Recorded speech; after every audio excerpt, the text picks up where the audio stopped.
Hello, everyone. It is me, your host, yet again, Natalie Battles for Talking Trash's podcast, The Peace Talks, episode 9. And as you can see, we have an amazing guest. If you are familiar with Talking Trash, you know we love us some O&S and we love us some Matt Brandon. Well, thank you. Thank you for being here today. Thank you for having me. I'm excited to get into this conversation, but before we jump too far into the conversation, I do want to let you know, if you have not already, what are you doing? Go make sure you subscribe to our YouTube channel and check out all of our other videos. Again, this is episode 9, and we have discussed safety, we have discussed health, we have discussed our environment and our mental health and how trash plays a role in all of it. But today, we dive deeper into safety, again with Matt Brandon. Now, Matt, can you tell the viewers a little bit about yourself, who you are, what you do, and then why is safety important to you in relation to litter in our community? Well, I think a little bit about me. My name is Matt Brandon. Currently, I'm the president of a not-for-profit travel operation, Neighborhood Safety. My background began in law enforcement. I was a police officer here in the city of Chicago for 25 years, and I worked, my main assignment throughout my career was public health, and that's when all our projects, as they call them, still stand. After I left the police department, I went to work as a unionist. I became secretary-treasurer of SEIU Local 73 here in Chicago. So I did a lot of work with the working folks here in the city, represented a lot of them. And when I left there, stayed there 16 years, left there, and then I said it's time to get out here in the streets in the community because I had idle time. I was a retiree, and it's never good to do nothing. You always have to do something if you're going to be effective in any kind of way. So seeing the turmoil in our communities and the tragedies that were occurring, I wanted to get involved in trying to be at least a piece of the answer to what was going on. And the only way you can do that is when you engage. Part of that, of course, was tied to my background in law enforcement. In that part of my life, I was more engaged in the apprehension instead of the intervention and the prevention. So I had to make a 180 and put that on the back burner and see things from a community activist point of view to where the main focus is now on the prevention and intervention instead of the apprehension. So doing that, a lot of it, as I began to go out in the streets, I saw my own frustration with how things looked. Because what I saw throughout my career was public perception is 90% of what people are going to believe. Okay? What you see is what you believe. You don't look at the underlying issues that cause what you see. It's just what you see is what you believe. And the first thing we see when we go out into our neighborhood is how they look. And it's unfortunate, but in most of our neighborhoods, they look filthy. They're just littered with trash. And a lot of that is due to some of the different types of services that we receive in our communities. I mean, I'm just going to be brutally honest. Yeah. We don't get the same kind of response to trash and litter that other communities get. And a lot of it is due to us not being willing to go out and take responsibility for our community. Mm-hmm. So that was one of the things that I wanted to focus on, and that is when I ran across the great folks like you and June Northfleet and Rodney Gibson and Talking Trash, and decided that O&S had to become a part of that effort, not only in our intervention and prevention piece, where we go out and we talk to the younger folks who are not on track, so to speak, who just need some guidance, who just need somebody to talk to them. But we also want to be involved in an effort to help clean up our environment, because we believe that a clean environment is a crime deterrent. So that's a little bit about it. I hope I touched on some of it as well. Yeah, absolutely. And we got time, so we're going to get into okay, we'll keep going. Now, how long has ONS been in existence? ONS was originally formed in August of 2021. We didn't get all the paperwork done until January of 2022. So we became a not-for-profit officially in January of 2022. Congratulations. Thank you. And we began to go out, and we were just a bunch of volunteers. You know, many of us were retirees, and some of us were still working, and older. But we decided to go out and address the issues in our communities that were leading to the violence, particularly the carjackings and the robberies as they occur throughout our communities. We also wanted to address the issue of our children being victimized as they came and went from and to school. So we went out and we started, we didn't start, let me correct that. We continued a program that was started in December of 2021 by a group of City of Chicago notables. Some of the folks from WBON, some of the folks who were different TV personalities and political personalities. They got together and said, we want to do some interventions at gas stations. And so we all met in Hyde Park in December of 21, and we met at a gas station. I think it's a Mobile, I'm not sure, but it's on Lake Park in Hyde Park, and we talked about it. So as we left that meeting, what we observed, and when I say we, I'm talking about the people who live in Greater Grand Cross and Chatham and South Shore and Woodlawn. The original program had been set up for Bronzeville and Hyde Park, and so we wanted to bring it out to our areas. So we did it ourselves. We started going out to different gas stations. We focused primarily on gas stations that were en route from a school, particularly high school where our children went, and that were in the major areas, you know, like cross sections, like Jeffrey and 67th, so the busiest interchanges, because that's where a lot of the people go for their gas. And what we wanted to do was make sure that we created a safe space through presence. We also then made sure that we went to different nonprofits or the City of Chicago and gathered information on resources that were available throughout our communities, which would be needed by some of the people that we engaged. And we picked a time slot of 3 to 5 because that's when the kids are coming to and from school. And that's one of the times that some of the people are coming from work. You know, unfortunately, in our communities, the gas stations are food marts. Yes. Okay? They're the place where our children go for their snacks and sodas or whatever, all the things they don't need. First stops after school. Yeah, all the things they don't need, of course. Yeah. But also what happens at those gas stations, that's the black market. You know, that's where a lot of the drug sales go. And that is considered turf and territory. So you have to be very careful. We began to establish a presence, and we were able to do that because most of us were gray hairs. You know, we weren't seen as a threat. You can't walk a lot of young people into certain situations and not get confrontation. So as we began to show up in these different places, the element, and I hate to use that term because I can't think of something better right now. The element began to recognize us and saw that we weren't there as a threat to them. We weren't there to take their territory. We were just there to try to create a safe opportunity for the community to come and go. They began to move out as we moved in. And they gave us our time there with the community. And we talked to them too. We tried to influence them by giving them information on jobs, on trainings, on expungement opportunities, whatever we could do to help them better themselves.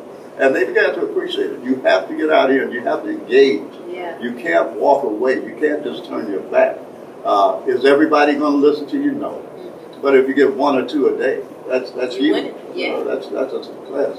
So we began to do that. We began to expand it. And then we were able to eventually get the gas stations that we went and posted up in.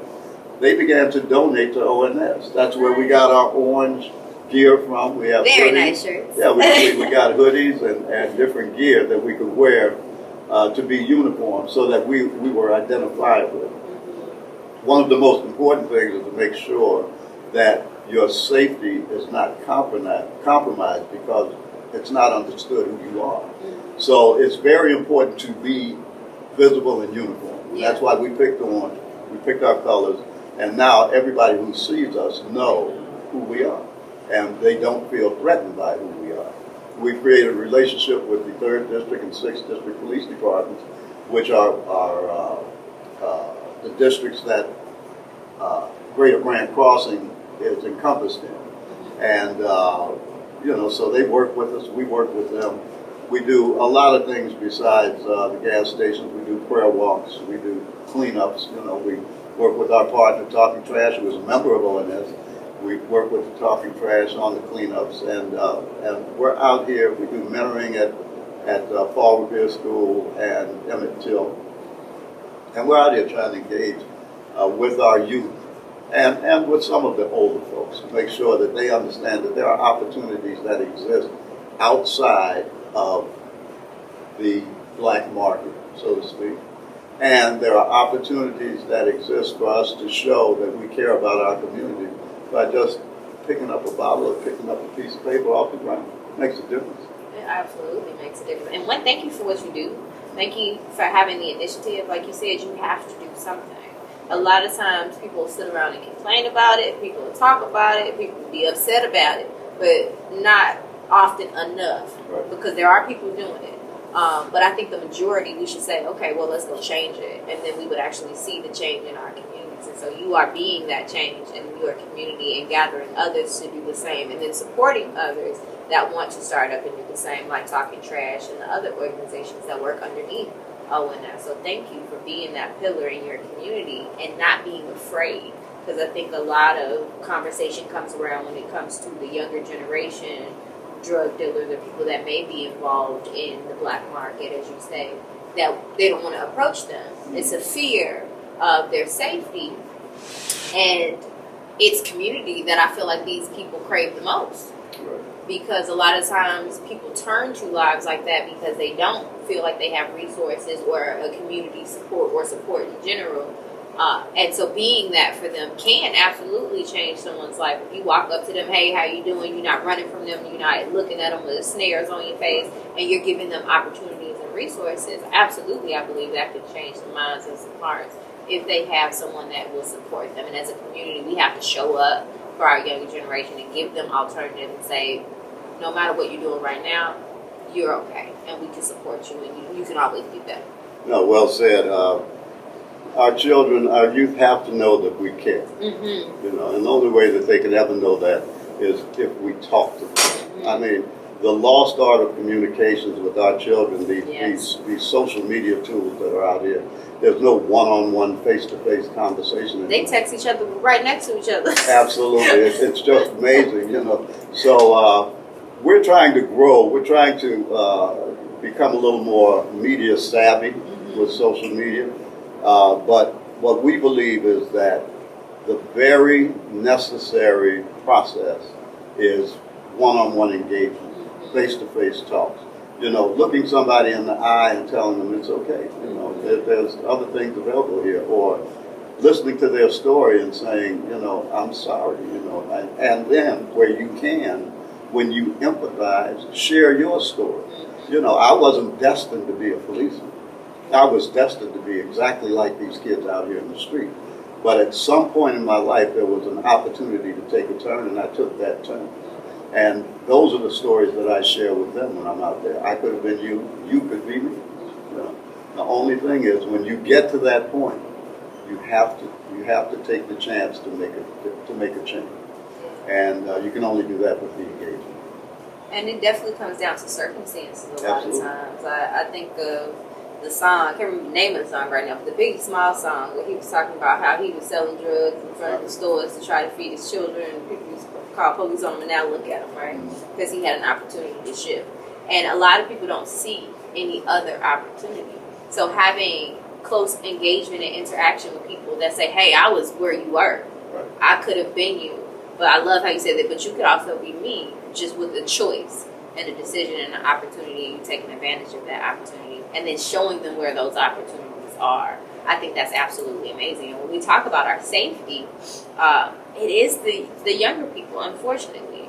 And nowadays, you mentioned the carjackings and things like that. It's the 15, the 16, the sometimes 13-year-olds, and we have to think about why that is. How do you think we've gotten to a point where our babies essentially are turning so quickly to this violence and this crime? Well, I mean, let me start this by saying, of course, I'm not a PhD, so my opinions are my own. Absolutely. Okay?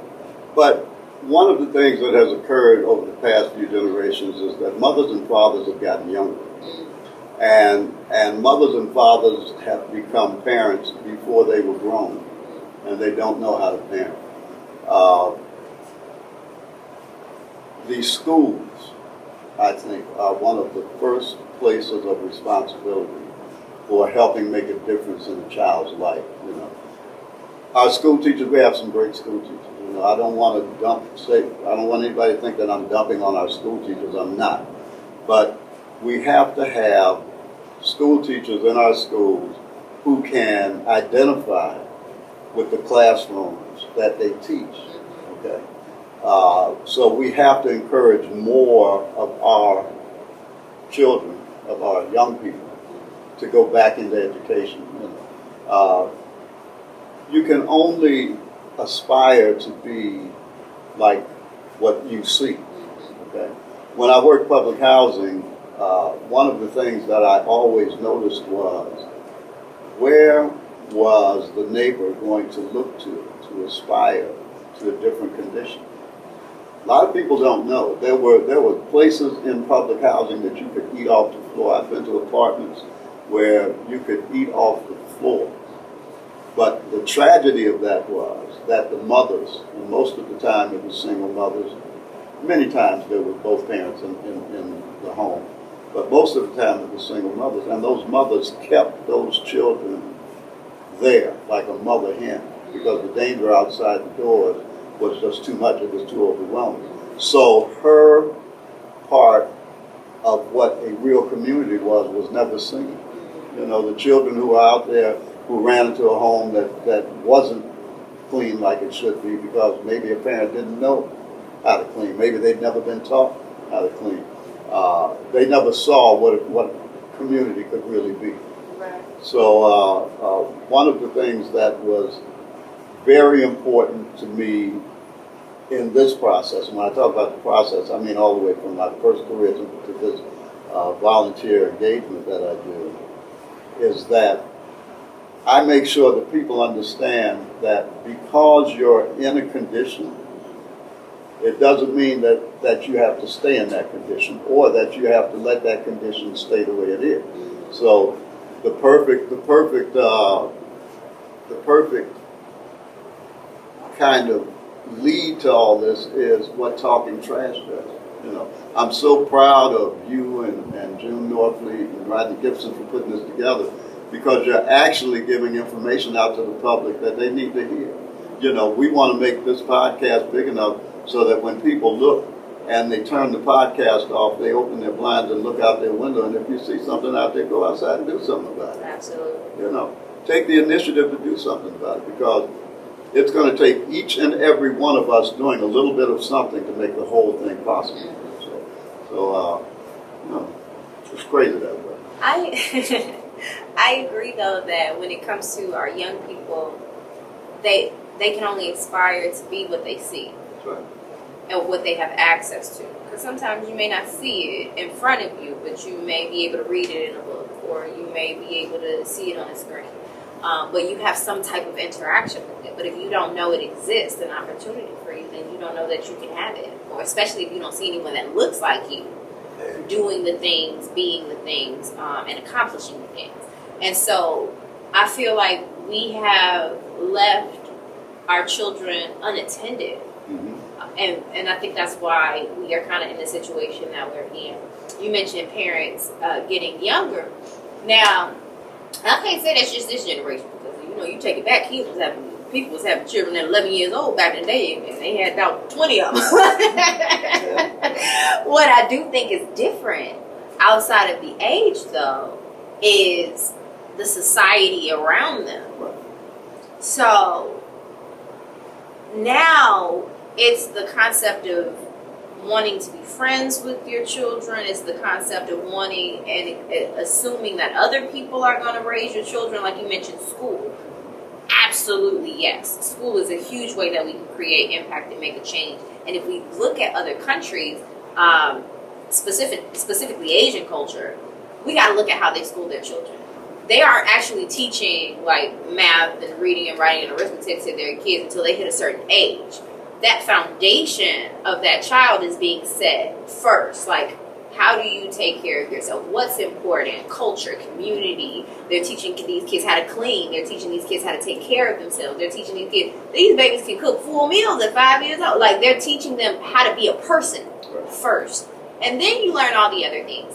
And then we look at Asian cultures and we're like, man, they're surpassing us like crazy in schools and all this other stuff. But we got to look at why. We're not teaching in this country and in a lot of other countries as well. We're not teaching people, how to be human beings. These children are not being taught social emotional learning. They are not being taught how to handle all the emotions that they have. They're not being taught how to rationalize the trauma that they've experienced. Because if we're going to be honest, these children are experiencing so much more trauma than even in my generation, and if we take it back some generations before, and probably yours as well, they're seeing things and experiencing things at very early ages and at high rates that they don't know how to process because their brains aren't even fully developed. Adults have a hard time processing some of the traumas that these kids go through and then the emotions that are happening. And so until we start looking at people as people, and until we start really re-educating ourselves as adults, because we're the ones raising these kids, and then teaching the children how to be human beings that care about their environment, that care about other people, that care about themselves, then we're going to continue to have the breakdown of community. We're going to continue to have the fear that keeps people locked inside and not connecting with the other people around them. We're going to continue to have these same issues, and it's going to develop to get worse if we don't start investing in human capital, which is us, and acknowledging that we are humans with feelings. We are human that experience things. How and where can we find the safety and the education on that? And the mainstream school systems are doing that. No. And I always say this: if we continue to give our children to the enemy and expect a different outcome, we're the problem. Like you said, we got to do something. That's right. You got to do something. It's never the mainstream school system as it is today was never from its conception really created and established for us and to truly educate us in a way that we can break free. Yeah, I think you're absolutely right. It begins and ends with our children, right? One of the things that ONS has engaged in, and I think I mentioned it earlier when I started talking, was in a mentoring program along with CHAMPS, male mentoring, which is out of the Gary Comer Youth Center. Gary Comer Youth Center is a Noble Network school. They have a Noble Network High School, and they also have a youth center in Greater Grand Crossing in an area called Pockettown. And so what ONS was able to do is go into, and let me stop there. You talked about 15-year-olds, even 11-year-olds. We got to go younger, Natalie. It's a shame to say we got to go younger. We've been able to go into the Paul Revere School in Grand Crossing and Emmett Till And I want to take this opportunity to do a big shout out to Principal Thompson at Fall Revere. Yes. She is absolutely fabulous. She is there for that school, for those kids. She's and we love it. We absolutely love it. So we go in and we mentor 6th, 7th, and 8th grade boys who are identified as struggling in school or having problems in school. And we're given an hour to sit and talk with them, and we do that. And we try to make sure to engage with them and influence them and offer them opportunities to do other things.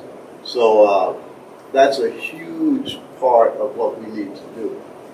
One of the big criticisms that I have with the city of Chicago right now, city of Chicago, state of Illinois, is that the violence prevention grants that exist out here, the way that they are structured and set up, they already give up in our community by talking about violence interruption. Okay? What ONS wants to do is engage in violence prevention. Okay? Which means that happens up front. Yeah. For instance, ONS is engaged with Gary Comer in a street outreach grant program, and the outreach grant is based upon engaging with victims of crimes or people who are likely to be victims of crimes or people who are likely to retaliate after being victimized by crimes. Now, that's the interruption part. But the whole piece that you miss in front of that is the prevention part. That's where you need to be in those schools. Yes. You need to be talking to those kids. You have to engage the people on the street. That's why we set up at the gas stations. You know, you have to be on your feet, on the street, talking to people, you know. And when you give up on the community, to me, is when you talk about interruption instead of prevention. When you make the wrong investment, the outcome is never going to be a good outcome. And the investment that they're making now is on the back end instead of the front end. And we have to look at it systematically. It's never been set up to create a space where we would prosper and peace. Right. And when we did it ourselves, they interrupted it. Right. You know what I'm saying? So we can't keep relying on someone else to save us in that way. That's one reason why I love ONS so much. It's like, we got us. It's okay. Yeah. We got the resources. We're going to pull it together. We're going to step out. And I always say it. I said, Matt's in these streets. Matt's in these streets. Because you are. And that's what we need. We cannot be afraid of our children. They need us. Yeah. And we left them unattended. And that's why all of these things are happening, where we fear for our safety with our babies, because we left them unattended. So that means we have to step up to rectify the situation, and we have to do preventative measures. And like you said, we don't ever necessarily always ask those questions, why or how did we get into the spaces that we're in? We have to sit down and really ask ourselves those questions to be able to prevent it. You have to know what's causing it first and then attack the issue that's causing it. And so for me, it's that. How can we stop this by going and attacking the thing that's causing it? And we have to look at all the triggers of things that's causing it. Again, I don't think it's necessarily the age. I think it's what's happening in societally around those ages. We got to look at the culture, the music that's popularized. What is it glorifying? Right? Then we have a whole nother beast with social media. What is popular culture on social media glorifying? Right? Most of the time it's violence. Most of the time it's what you have. It's materialistic. It's how many likes, how many people follow you, all these different things. And even in some of the movies and films and shows that's happening, it's drug dealers and gangbangers, and those are the most popular shows, right? And so we have to look at that as, again, our babies do what they see, what they're exposed to. So if their parents are listening to shoot 'em up, twerk song, and all this other stuff, then that's going to be normal for them. I always use this example. I say 2 + 2 is 6, right? I'm like, 2 + 2 is 6. That's what I'm telling my son. 2 + 2 is 6. 2 + 2 is 6. The time he born, I'm like, 2 + 2 is 6, son. And then he go to school, and actually the teacher said, what's 2 + 2? He gonna confidently walk in that room and be like, 6. I know this. My mama been telling me this my whole life. 2 + 2 is 6. And everybody else is gonna be like, what? And even if that teacher take the time to break it down step by step to him, it's gonna be very hard for him to understand or reprogram his mind to say 2 plus 2 is 4. Because since the time he was born, his mama told him that 2 plus 2 is 6. So now, not only are you saying I'm not right when I was confident that I was, you saying my mama not right. Now you triggering some stuff, right? So that's what we're doing to our children. Because what we tell them, what we show them more so, becomes their reality. It becomes what's normal. And so based on what kind of household you grow up in, your baseline of normal is completely different. So this is why we have to understand and create spaces where we have conversations and we talk things through. We have mentorship programs. We have these type of things because everybody's perception is different. And everybody's upbringing is different. If you had a mama and a daddy in your house and we got up at a certain time, we prayed together, we ate breakfast, we got dressed, we went to school, nobody ever cussed. Like, that's a different environment than if all your mama and your daddy is listening to is gang banging music and twerk something and watching reality TV where women cussing each other out on a regular basis and they cussing you out too. Then that's normal to me now. That's how you talk to people. You cuss people out. That's how you handle conflicts. You fight. That's how. So we are programming our children, and we have to be mindful on how we're programming our children. Now, grown folks is grown folks, so if you want to listen to that or watch that, I think we have to be mindful on how we're programming our children. You can do that in your room with the door closed by yourself, but you need to be listening to some Gracie's Corner or something when little baby is sitting next to you, because everything, they're looking at us. They're looking at us. So I definitely think it comes back to parents. And what's funny is I've been saying that since before I was a parent, so everybody's comment was, you can't say nothing until you have kids. And I had kids, and I was saying the exact same thing. Right. You can see it. The exact same thing. I'm doubling down now, actually. And then the next stage of that is the environments that we're in as far as the community and the schools. How do we step up for our children? Now, I do want to ask you in relation to that, how do you think that's impacted by the litter in the community? How do you think the community itself is impacted by the litter? You mentioned that it creates unsafe environments, the litter does. Right. And then how do you think that's rolling over into the violence that the adults and the young people are doing now? Well, the first thing that criminals look for is opportunity. And the places that they see opportunity are areas that look like nobody cares. And nothing looks like nobody cares more than a filthy environment, okay? A trash-filled environment. If you go in a community and you have manicured lawns and the streets are clean, the first thing you know is people are watching, people are looking out, and people care about what's happening up and down their street, okay? So that's not going to be such an easy mark for you to do whatever it is that you want to do. And when you're able to go into a community and you see trash and litter just all over the place, and it doesn't look like anybody cares, and the street lights are dim, okay, because of the poor services, and the vacant lots are overgrown, and the vacant houses are open where people come in and out. That's where you're going to set up shop. That's where you're going to set, because nobody cares. The people who live in the community don't care because they're locked in behind their doors, and as long as they're safe, they're all right. They think that, but they don't know how wrong that is. And certainly the police, who have a million things to do, can say, well, the community don't care, so why should I stop? So they drive by and they go to their cars, and very few of them get out their cars and walk. I haven't seen policemen walking since I've been in my place where I live. And I work closely with the police. I believe that the police and community have to work together. But the police can invest a little more. When the mayor's talking about his budget, he needs to put some more money into getting officers who can get out these cars and walk these streets and engage with the communities that they service, instead of driving by and looking out the window and just forgetting about what's going on. You can't do that. But it comes back to us. It comes back to products of our environment, like you say, our children are. And crime looks for opportunity.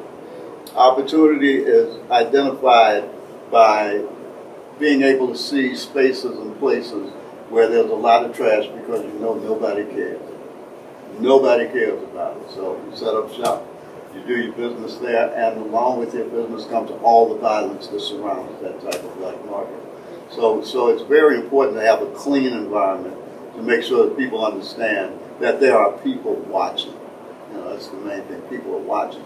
And in a clean environment, when your child walks down the street, it becomes unusual for them to pass by trash and not say, why is this dirty? Instead of passing by trash and thinking that it's normal because everything I see all day is trash. So yeah, it has a huge impact on crime, and it has a huge impact on the opportunity for crime.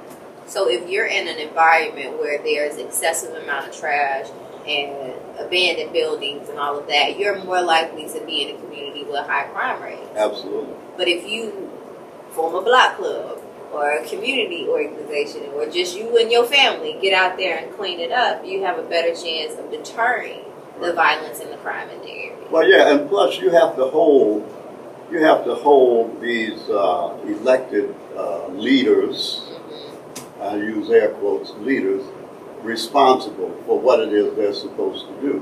One of our organizations, Communities Organized to Win, began to do what we call business walks, where we got members in the community and we walk the streets of the community where the businesses were, 71st Street. And most of our work is in Grand Crossing. I want to make sure people understand that. Grand Crossing, the edges of Chatham, the edges of Woodlawn and South Shore. But we walk through streets on 79th Street, on 71st Street, on 76th Street, on State Street, going into the businesses, okay, and making sure that we engaged with the business owners. We wanted to know what products they were selling. We wanted to know why their windows were covered so people couldn't see, We wanted to know why our neighborhoods look like a war zone, Why are you allowing this to happen? You're getting tons of money out of our community. You take it, you don't reinvest in our community. You take it and leave, and you allow everything else to be like it is. And you throw your hands up and say it's not your fault. It is your fault. If you come into our communities and you open a business, you're responsible to our community. You have a part in this too. So the business walks that we do, we engage with these businesses. We try to make sure that people understand that they need to engage with their leaders, because their leaders are the ones who issue the permits, issue the licenses, say it's okay to have a store, and we need to make sure that we know this store is a problem, okay? Or that they're hanging out at this place. We need to tell our police officers, our community police officers that are out here, we need you to look at this, we need you to look at that. Once all of these folks know that the community involves, it makes them move. It makes them move. It's just like a crook seeing a clean spot and saying, no, I'm going to a clean spot, okay? That makes them move. Cleanliness makes people do different things. And presence, too. Like you said, standing at those gas stations, people moving around. People move. There has to be an investment of effort to get a result. Yeah. Okay? And it can be just as simple as walking down the street and saying hello. I was walking, I had 2 people shot on my block a few days ago. Okay? And I'm standing outside talking with our neighbors, and the young lady was walking down the block. It's obvious that she knew the people who were shot. And I said, hello, young lady, because I try to engage everybody, even when I'm out picking up trash around my house. And I speak to everybody. I don't care who they are. If they're homeless, I don't care who they are. And she looked at me strange, like, why are you speaking to me? But the next time I see her, I'm going to say hello again until she says hello back. It becomes normal. That's right. So, we just have to make the effort to do something. You can't do it from behind closed doors. You can't do it sitting in your chair. And you sure can't do it just sitting down and complaining about it. Get out there and do something. Absolutely. And you can start to make a difference by picking up that piece of paper or picking up that plastic bottle and throwing it in the garden. You'd be amazed at how much difference that can make in the community. Absolutely. And it's up to us. I think that's one thing I love about Talking Trash's slogan. It's our community, it's our responsibility. We have to step up.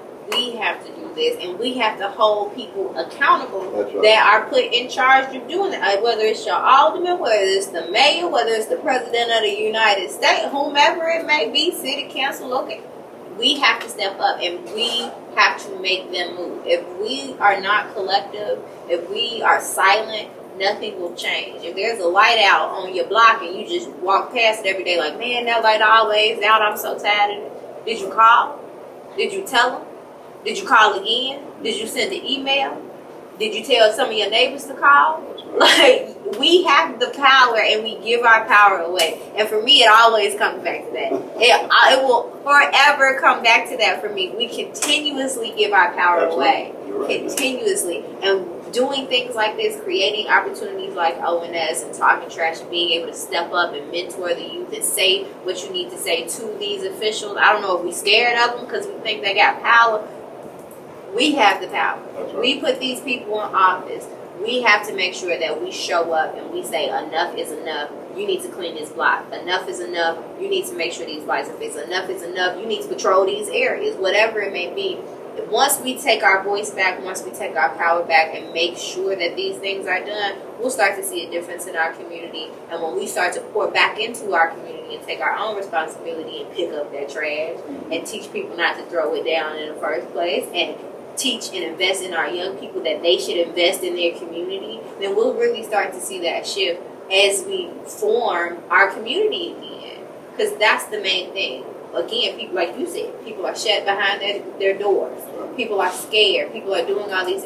Community is the only way we're going to live longer. We're going to have more beautiful communities. We're going to prosper. Everybody has a role to play. And we're going to work together and we're going to hold some people accountable while we do it. Absolutely. One of the things that we have to do, too, as I talked about the business walks, we also need to make sure that as the community, we're asking our leaders or we're asking those agencies within our communities, how are you helping to bring employment, to bring economic development back into our communities? A lot of these organizations get these big grants, you know, and they're responsible to do certain things. They put up training programs. What employment does that lead to?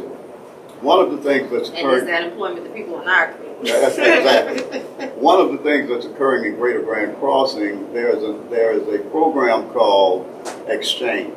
That is a initiative of the Gary Comer Youth Center. I want to give Gary Comer the props for this, where they went out and they solicited big name tech companies, SDI, and I've looked for the name of that acronym. I can't find it now. So SDI is a company here in Chicago. It's a national company, but here in Chicago, they service all of the computers for the city of Chicago, the Park District, the police department, you know, and they do the programming, the repair, the service. SDI, they've started a tech apprenticeship program. Okay, and they have leased a property that Gary Comer bought. It's the old paper supply company that was on 72nd in South Chicago. They've leased a space there, and in 2025 they will go up with a full apprenticeship tech program, and it's open to 18-year-olds to 39-year-olds. You know, they request that you have a high school diploma, but nothing's impossible. These folks have come to the table with an open vision, and it's really good. It's a good thing. Yeah. It's a good thing. And background friendly. So if you've had problems in your past, again, you can change.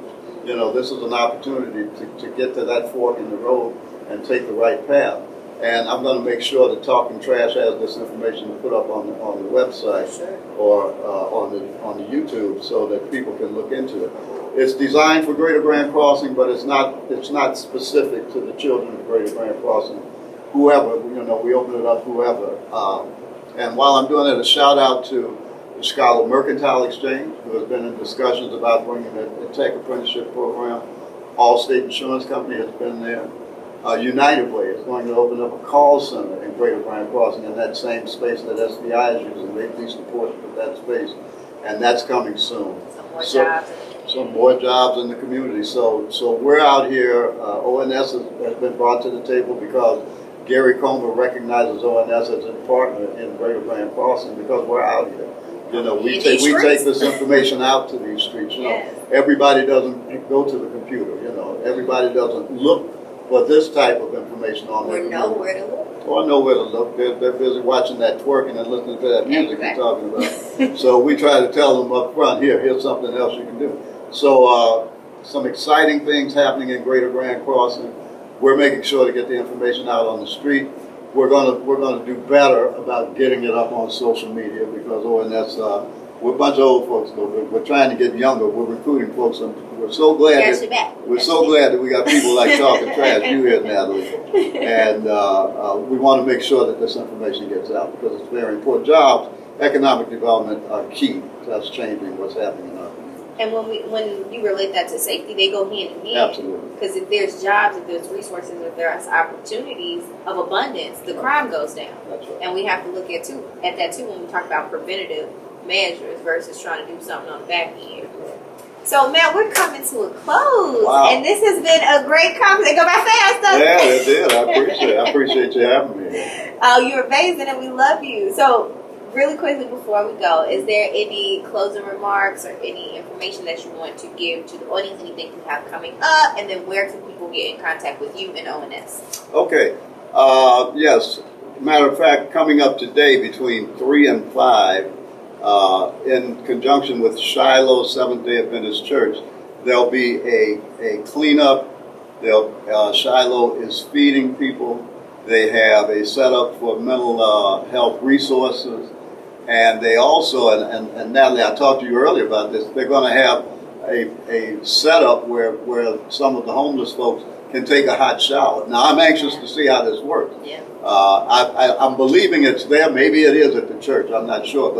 But they're setting up all kinds of opportunities for the folks in the community. And if you can come by between 3 and 5 on State Street, 71st to 72nd and 71st to 69th. We also are planning to work with the Brian Leach Foundation in Greater Grand Crossing. They're doing a 2-day youth summit at the Gary Comer Youth Center on March the 29th and 30th. So we'll be there. We're also doing our regular gas station post-ups. We do them Tuesdays and Fridays, but we're going to expand that and do more of those, and we encourage people to come out. And if you want to get in touch with us, we have a website, we have a Facebook page, and we have I guess it's called X. It used to be Twitter. Formerly known as Twitter. Formerly known as Twitter. We have an X account. And so you can reach us there by just going to Operation Neighborhood Safety, and we'll pop up. And we have a phone number that I didn't bring with me that you can call, but it will be listed on those sites, and you can call us and we can get back to you. And if you need to talk to me about anything we've discussed, I'm not shy. You can have my personal phone number. My personal cell is 773-949-5178. I'm president of Operation Neighborhood Safety. We've got a bunch of good folks with us, and we're anxious to help you in any way we can. I love that. That's how you know somebody in these streets for real, when they give out their personal phones. Call me. You ain't got to call his secretary or send an email and wait for a response. You say, hit me up. I'm in these streets. That's right. We love you, and we thank you for all that you do, and everybody who works with you at ONS and all the other organizations that you all support. I would like to add that the Shiloh Seventh-day Adventist Church is also on Saturday, the 23rd. They're doing what they call the reenactment of the Passion of Christ. This is going to be phenomenal, Natalie. If anybody can come out, they should come out. It's going to be on 71st in Michigan, and they're going to have camels and horses and actors who are dressed in the costumes of the day. They're going to have fire breathers and stilt walkers. This is going to be an entire performance. Again, that's going to be this next Saturday, the 23rd, on 71st in Michigan. And also, one of the things that I wanted to add is that as ONS thinks about violence prevention, we're thinking about trying to incorporate that prevention into the idea of utilizing the Steppers Set network to get this information out, to get it across. You know, the stepping set was created here in Chicago, and it spans all generations. We now have a generation of young people who have come out and who have begun to step. So we want to utilize that format to get information out to the public about the availability of expungement processes, of jobs, of trainings that are available. And we may not get all those people that we need to reach, but we're certainly getting their family members, their grandfathers like me, their fathers, their uncles, their cousins, their friends who step.